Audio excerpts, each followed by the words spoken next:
سیدنا امام حسین علیہ السلام، امام الشہداء، امام عالی مقام سیدنا امام حسین علیہ السلام کا اسم گرامی حسین علیہ السلام، کنیت ابو عبداللہ اور القابات سید، سبط رسول اور طیب ہیں۔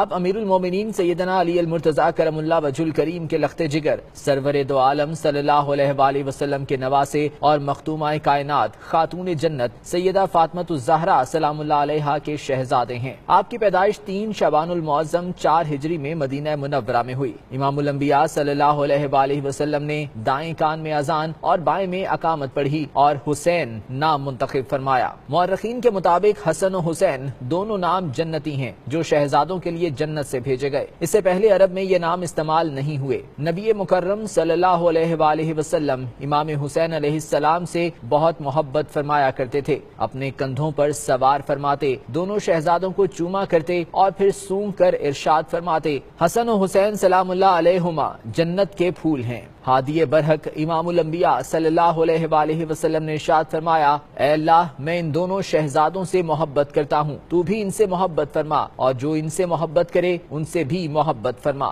نبی کریم صلی اللہ علیہ وآلہ وسلم نے ارشاد فرمایا کہ حسن اور حسین جنتی نوجوانوں کے سردار ہیں۔ آپ علیہ السلام اعلیٰ اخلاق کے مالک، بردبار اور شرافت و نجابت کے پیکر اور زہد و تقوی میں اعلیٰ مقام رکھتے تھے۔ آپ علیہ السلام کثرت سے نماز نفل ادا فرماتے تھے۔ نبی مکرم صلی اللہ علیہ وآلہ وسلم ارشاد فرمایا کرتے تھے کہ حسین علیہ السلام مجھ سے ہیں اور میں حسین علیہ السلام سے ہوں۔ آپ نے میدان کربلا میں اسلام کی سربلندی کے لیے جو قربانی پیش کی، تاریخ انسانیت اس کی مثال نہیں دے سکتی۔ امت مسلمہ امام حسین علیہ السلام کو حق کے علمبردار اور استعارے کے طور پر یاد کرتی ہے، اور تاریخ